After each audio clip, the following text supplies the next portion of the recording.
Welcome to my channel. President Ibrahim Traoré's life, one that saw him narrowly escape an assassination attempt and the moment that would change how he interacted with his people forever. From the brink of death to choosing simplicity over luxury, this is the story of a leader who refused to be broken. The early morning mists clung to the mountains as Ibrahim Traoré prepared to leave the presidential palace, unaware that the greatest threat to his life was already in motion. The convoy was ready. The sleek black vehicles were polished and waiting, and the security team was on high alert as always. As the president of Burkina Faso, Ibrahim's life was under constant threat. He had enemies both inside and outside the country who would stop at nothing to see him fall. But Ibrahim had faced danger before. He had survived attempted coups, foreign influence, and political pressure. He knew how to stay one step ahead. That morning, however, the danger was different.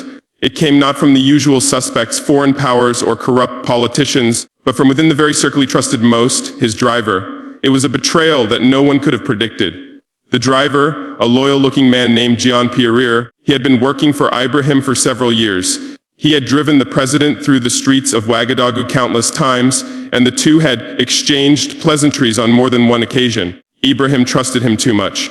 What Ibrahim didn't know was that Jean-Pierre had been coerced by an external group determined to assassinate the president. They had promised him a large sum of money in exchange for his participation in the plot. The plan was simple: crash the vehicle, take Ibrahim's life, and make it look like an unfortunate accident. The death of the president would send Burkina Faso into chaos, paving the way for those who sought to destabilize the nation's sovereignty. It was a calculated move, a plan to remove the one man who had dared to challenge the existing power structures. Jean-Pierre had been given clear instructions. While driving through the winding roads near the mountains outside of Ouagadougou, he was to drive the vehicle off the cliff, ensuring that Ibrahim would die in the crash. At first, Jean-Pierre hesitated. He had driven Ibrahim for years, but the allure of the money promised by the conspiracy was too great. The higher powers had promised that no one would get hurt. After all, they argued, Burkina Faso would be better off without Ibrahim's disruptive policies. As the convoy wound through the steep mountain roads, Ibrahim sat in the back seat. Unaware of the treachery unfolding, he was reviewing notes for an upcoming speech about the nation's economic self-sufficiency. His mind focused on the future. The peaceful drive seemed like any other. He had no reason to suspect that the driver, someone he had trusted for so long, was about to betray him. Without warning, Jean-Pierre swerved the vehicle dangerously close to the edge of the cliff. Ibrahim's instincts kicked in and he braced himself as the car lurched. The sudden movement threw him against the side of the vehicle. For a split second, Ibrahim thought it was just a moment of reckless driving, but then the car lurched violently again. The sound of screeching tires echoed in the air as the vehicle skidded uncontrollably toward the edge of the cliff. It all happened in an instant. One moment, Ibrahim was helplessly watching as the cliff's edge neared, and the next, the vehicle went airborne, plummeting downward into the abyss below. The ground vanished beneath him as he felt the weight of the car falling through the air. The roar of the wind filled his ears as the world spun around him. He had no idea what was happening, but he could feel the weight of gravity pulling them toward the unknown. Then, as quickly as it had started, the world went silent. Ibrahim's heart pounded in his chest as the car hit the ground with a jarring crash. The impact threw him forward and everything went black. When Ibrahim regained consciousness, he was dazed and disoriented. His body ached from the crash, but his first thoughts weren't about his injuries. They were about survival. He had barely escaped death. Through sheer willpower, he pushed open the door of the crumpled vehicle and stumbled out into the dust, blood trickling down his face from a deep gash above his eyebrow. His security team had already sprung into action, rushing to his side. But there was no time to waste. They had to move quickly before the assassins realized their failure. As they moved Ibrahim to a safe location, the reality of what had happened began to sink in. His trusted driver had been part of the plot to take his life. It was a betrayal of the worst kind. He had been targeted not by a political adversary or foreign power, but by someone he had welcomed into his inner circle. "I need Jean-Pierre found," Ibrahim said to Zango, his chief of security, once he was safe. His voice was low but firm, filled with an icy determination. "He's not just an assassin, he's part of something bigger. We need answers." Zango nodded, his face grim. He understood the gravity of the situation. They had to act fast. The plot against Ibrahim was part of a larger conspiracy, one that stretched far beyond the driver's involvement. Whoever had orchestrated this assassination attempt had likely infiltrated Ibrahim's closest circles. But as they made their way to the safe house, Ibrahim's mind kept racing. He realized that he couldn't stay cooped up in hiding. This wasn't the way forward. The people needed to see him, needed to know that their leader had survived, not just physically, but emotionally and politically. Ibrahim knew that the time had come to show strength, not just to his enemies, but to his own people. And in the days following the attack, Ibrahim made a remarkable decision, one that would further solidify his image as a man of the people, someone who was not afraid to embrace simplicity and show his humanity. Rather than being chauffered around in his armored vehicles, Ibrahim chose to ride a motorcycle to work. It was a bold move that captured the attention of the nation. He was not just a president who lived in luxury and isolation. He was a leader who stood with the people, someone who could be trusted to walk among them. Ibrahim's decision to ditch the convoy and the security detail in favor of a simple motorcycle ride wasn't just a statement. It was a reminder that no matter how powerful the forces against him were, he would never abandon the values that had gotten him to where he was. Simplicity, solidarity, and service to the people were his guiding principles. He would never let a failed assassination attempt drive him into hiding. Instead, he would continue to live as he had always lived, close to the people who had elected him and trusted him to lead. The motorcycle ride became a symbol of resilience, of survival, and of the unwavering commitment to his people. Every day, Ibrahim rode through the streets of Ouagadougou, his helmet on, and his eyes focused on the road ahead. The people waved, cheered, and shouted their support. Ibrahim wasn't just their president. He was one of them. A leader of the people, for the Ibrahim Traoré had survived the assassination attempt, but the true battle was just beginning. As he stood in his temporary safe house, recovering from the shock of the crash, his thoughts were clear. Someone had orchestrated this attack, and he was determined to find out who and why. The fact that his own trusted driver, Jean-Pierre, had been involved in the plot made it all the more personal. Though Abraham had survived the attack physically, the psychological toll was immense. His mind raced constantly, wondering who else had been part of the conspiracy and how deep the roots of this plot went. He had been betrayed by someone he had trusted, someone who had been with him for years. This wasn't just an ordinary attack, it was personal. And Abraham knew that the moment he was targeted was the moment the political war against him had escalated to dangerous levels. He paced back and forth in his room, his eyes dark with thought. Colonel Zongo, his trusted chief of security, was working tirelessly to track down Jean-Pierre. But Ibrahim knew that the task would be anything but simple. The network behind the assassination attempt was far from straightforward. This was an operation planned by people with influence and resources. Ibrahim's enemies were patient and well-organized. They had infiltrated his inner circle, and they were not going to be easy to catch.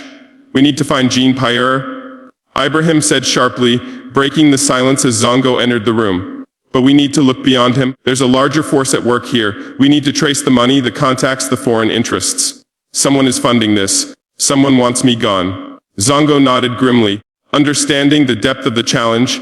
"We're working on it, sir. We've tracked Jean-Pierre's movements after the attack, and we believe he's hiding in the outskirts of Ouagadougou. But as for the backers, there's a larger operation at play here. We've traced encrypted communications between Jean-Pierre and a foreign intelligence agency." Ibrahim raised an eyebrow. "Foreign intelligence? Who?" Zongo hesitated, clearly troubled by the information he had uncovered. The encrypted communications came from an IP address linked to a Western intelligence agency. "Sir, it's not definitive yet, but we have reason to believe that external forces are involved in this conspiracy." Ibrahim's face darkened. This was not just a local political battle. This was about the power of the West and the interest they had in Africa. They had always viewed his leadership as a threat to their control over Burkina Faso's resources. And this assassination attempt was just one part of a larger effort to maintain their grip on the country. "If they think they can just wipe me out," Ibrahim said, his voice steely, "they are gravely mistaken." The investigation quickly revealed that the plot against Ibrahim was more sophisticated than anyone had initially thought. The Foreign Intelligence Agency had been operating in Burkina Faso for years, funneling money and resources into the country's political opposition, preparing for a moment like this when they could strike and destabilize the government. But this wasn't just about political opposition. It was about economic control. Burkina Faso, under Ibrahim's leadership, had begun to break free from the colonial chains that had bound it for decades. The country had begun to rely on its own resources, its own labor, and its own people to build a future of self-sufficiency. This was exactly what the West feared, the rise of an independent Africa, one that no longer relied on external aid or control. Burkina Faso had become a symbol of African resilience, and those in power in the West knew that if it succeeded, other African nations would follow suit. This was not just a political threat. It was an economic, existential threat to the interest of multinational corporations that relied on the status quo to extract resources from the continent. As Ibrahim learned more about the plot, he became increasingly certain that his survival had been a blessing in disguise. It had exposed the underbelly of the global system that sought to exploit his people and keep them chained to a cycle of dependency. He had already set in motion the economic reforms that would eventually lift Burkina Faso out of the poverty and exploitation imposed by the West. But the resistance against him was growing fiercer by the day. The investigation also revealed something else that shocked Ibrahim to his core. Miriam, his ex-wife, had been unknowingly pulled into this web. While she wasn't a direct participant in the assassination plot, the Foreign Intelligence Agency had used her connections to gain access to critical government information. Ibrahim had always suspected that Miriam had been influenced by foreign interests. But this revelation hit him hard. She had been used as an unwitting pawn in a game that she didn't fully understand. Ibrahim knew what he had to do next. The time for investigation was almost over. The people who had been behind the assassination attempt had underestimated him, and they had underestimated the power of the Burkinabe people. It wasn't just about exposing the conspiracy anymore. It was about turning the tables and using the information he had uncovered to strike back. In the next few days, Ibrahim and Zongo began to assemble a plan to deal with the global conspiracy. They would launch a counterattack by revealing everything: the foreign intelligence involvement, the corrupt officials, and the multinational corporations that had been part of the plot. The exposure would not only serve as a blow to the forces trying to undermine his leadership, it would also send a message to the people of Burkina Faso that their president was willing to fight not just for them, but for the future of Africa. But before that could happen, Ibrahim knew there was one thing that had to be done first. Jean-Pierre had to be found. The betrayal had come from within, and Ibrahim needed to make sure that the man who had once served him was held accountable for his actions. The investigation continued at full force. Zongo's team was closing in on Jean-Pierre's location. Soon, they would have the final piece of the puzzle: the traitor who had nearly killed the president. But Ibrahim also knew that this would be the moment when the global powers would make their final move. The game had escalated from an assassination attempt to something much larger. Something that would decide the future of Burkina Faso, Africa, and perhaps even the future of global politics. The clock was ticking and Ibrahim Traoré was ready for what was to come. His survival had been a message, but now he was prepared to send a final signal to the forces that had sought to destroy him. Burkina Faso would not be broken. He would rise again, stronger than ever. Ibrahim Traoré stood in the war room of his temporary safe house, eyes fixed on the maps and intelligence reports spread out before him. His body was still recovering from the assassination attempt, but his mind had never been sharper. The failed attack had been a wake-up call, a stark reminder of how dangerous his enemies were, but also how resilient he was. The realization that they would go to such lengths to eliminate him only fueled his resolve. This fight was not just for his life. It was for the future of Burkina Faso, for African sovereignty, and for the promise of an independent future for his people. Zongo and his intelligence team had been working tirelessly to track down Jean-Pierre, the driver who had nearly killed him. But the real challenge was bigger than just the betrayal from one man. As the investigation unfolded, it became clear that Ibrahim was up against foreign powers, corrupt officials, and a network of criminals that spanned continents. These forces, once thought to be behind the scenes, were now exposed, and Ibrahim knew he had to strike hard and fast before they could regroup. "The conspiracy runs deep, sir," Zongo said, breaking Ibrahim's thoughts. "We've traced the last of Jean-Pierre's communications. He's holed up in a safe house on the outskirts of Ouagadougou. But we've also uncovered something more disturbing. The entire plot wasn't just about removing you from power.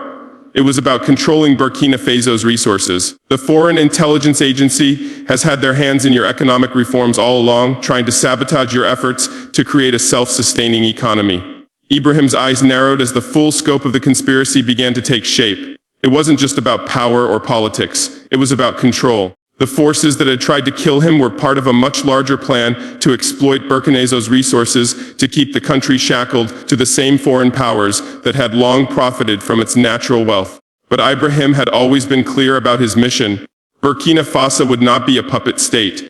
And now with the conspiracy laid bare, it was time to take action.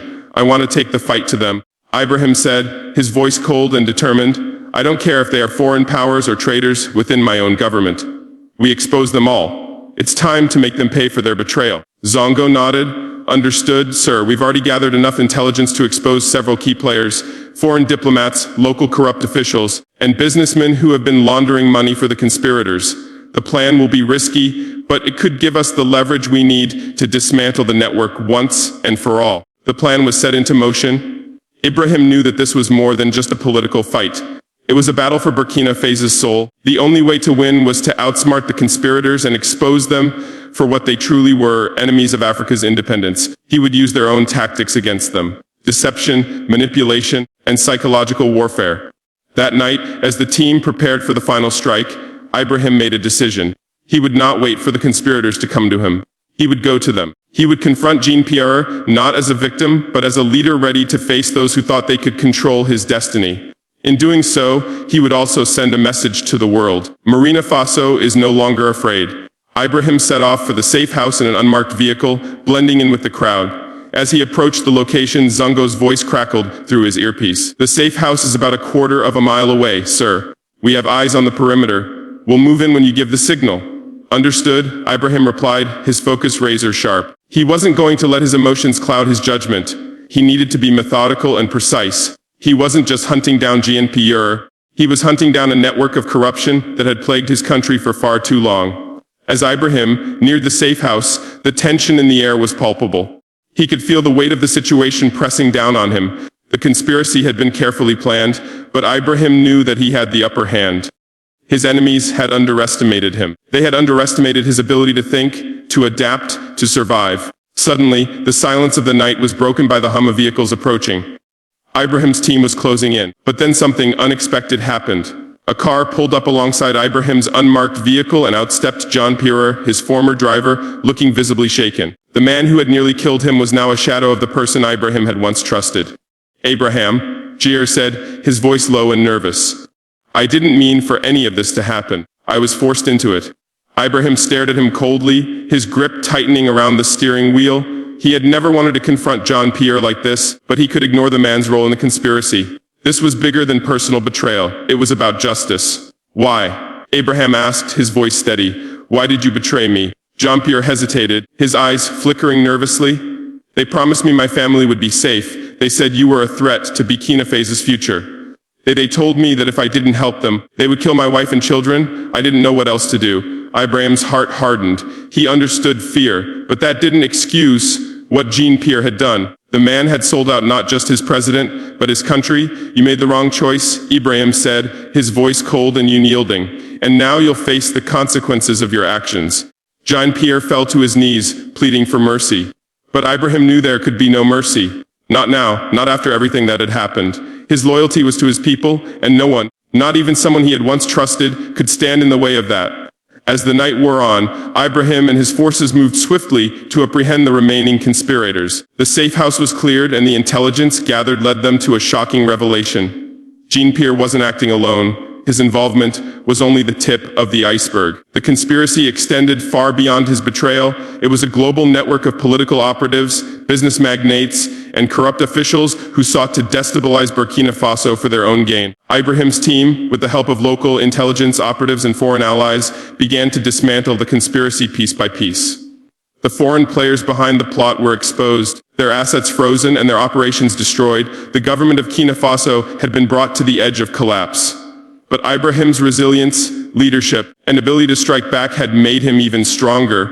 The fallout from the assassination attempt and the conspiracy had shaken Burkina Faso to its core. But Ibrahim Traoré's survival and quick counterattack had left his enemies reeling. The initial shock of the plot had faded, but the lingering effects remained. Ibrahim, a president who had already weathered so many storms, now stood on the precipice of a new battle, not just for his life, but for the soul of his country. His enemies had underestimated him. And now it was time to learn the full weight of his resolve. As the conspiracy unraveled, Ibrahim's reputation grew stronger, not just in Burkina Faso, but across Africa. He had survived multiple attempts on his life, and the people of Kinasso stood by him. However, the forces behind the conspiracy were far from finished. The power and influence of multinational corporations, corrupt politicians, and foreign intelligence agencies were not easily undone, and they would stop at nothing to prevent Ibrahim from leading Burkina Faso toward full sovereignty. The investigations revealed the shocking breadth of the operation against him. Global corporate giants had collaborated with local conspirators to exploit Burkina Faso's resources. The international ramifications were clear. Ibrahim's anti-colonial stance had sparked a series of reactions from those who stood to lose the most from a fully independent Guineas. The web of deceit and betrayal extended across continents involving powerful businessmen, foreign diplomats, and military contractors. The conspiracy wasn't just about removing one leader. It was a concerted effort to control an entire nation and subjugate its people. In the final days of the investigation, Ibrahim received the most alarming news. His enemies, emboldened by their previous failures, were planning one final strike, one that would decisively remove him from power. Foreign mercenaries, armed with military-grade equipment and resources, had infiltrated the country's borders. They were targeting key military installations and government offices, hoping to create enough chaos to topple Ibrahim's government once and for all. The news was a bitter pill for Ibrahim to swallow, but he knew he had no choice. Burkina Faso's independence and his survival was at stake. The hour of reckoning had arrived, and Ibrahim was not about to back down. The battle was no longer just political. It was a fight for national survival. The plan to neutralize the foreign mercenaries was set into motion immediately. Ibrahim convened his most trusted commanders, including Colonel Zongo, to prepare for the final defense of the capital. It was a race against time. The mercenaries were well-ended, highly trained, and backed by powerful international interests. The situation was dire, but Ibrahim's leadership had always been about more than strategy. It was about the people. His people were determined to fight alongside him, and he knew they would stand with him in his darkest hour. The unity of the Burkina people was his greatest weapon. As the night before the showdown arrived, Ibrahim stood on the balcony of his palace, looking out over the city of Ouagadougou. The weight of the situation pressed heavily on his shoulders.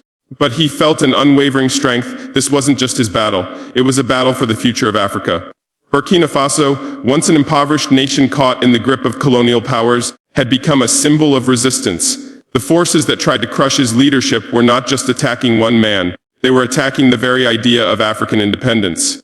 With dawn approaching, Ibrahim's forces began moving into position. The people too rallied behind him, turning the streets of Ouagadougou into a defensive fortress. Farmers, workers, soldiers, and students all stood ready to protect the country they had built together. Ibrahim knew that his army wasn't just a group of soldiers. It was a united nation. The first wave of mercenaries struck at dawn. They were heavily armed, using sophisticated weaponry and tactics, but they had underestimated the strength of the Burkinabe people. Ibrahim's forces, though outnumbered, were armed with knowledge of the terrain and a deep connection to their country. The battle was fierce and brutal, but the people of Burkina Faso fought back with everything they had. For every mercenary that fell, the people of Burkina Faso pushed harder. Ibrahim, despite his previous injuries, he was in the thick of the battle. He moved alongside his troops, his presence a beacon of leadership. His motorcycle, which he had used to travel to work after the assassination attempt, became a symbol of his resilience. Ibrahim was no longer just a leader in the palace. He was with the people on the front lines, fighting for their future. His leadership was not just about giving orders. It was about being part of the struggle. As the battle raged on, Ibrahim's forces began to gain the upper hand. The foreign mercenaries, accustomed to warfare in foreign lands, had not anticipated the unity and resolve of the Burkinabe people. The mercenaries began to retreat, their momentum slowing as they realized that they had underestimated the strength of the resistance. By the end of the day, the mercenaries were defeated, their plan to overthrow the government in shambles. Ibrahim had won. Burkina Faso had survived, but the victory came at a high cost. The battle had taken its toll, and many lives had been lost. But Ibrahim stood tall. His enemies had failed. The world had watched as the people of Burkina Faso rose up and defended their future, their sovereignty, and their leader. Ibrahim knew that this victory was only one chapter in the ongoing fight for African independence. The battle for Burkina Faso's future was far from over, and the forces of corruption and exploitation would not give up easily. But Ibrahim had proven something crucial in that moment. The strength of the people of Burkina Faso was unstoppable. In the days following the battle, Ibrahim addressed the nation in a televised speech. His voice was steady, filled with the weight of leadership, but also with a sense of hope. Today, we stood together, Ibrahim said, looking directly into the camera. We fought for our country, for our freedom, and for our future. This victory is not mine alone. It belongs to every single one of you who stood by me, who fought alongside me, and who believed in a sovereign and self-reliant Africa. This is just the beginning. We will continue to build a future where Africa stands strong, united, and free. The applause that followed was deafening. The people of Burkina Faso had witnessed their president's unwavering resolve, his courage in the face of death, and his commitment to their future. The events of that day would be remembered for generations to come, not just as a political victory, but as a symbol of what could be achieved when a nation stood united, driven by the will to be free.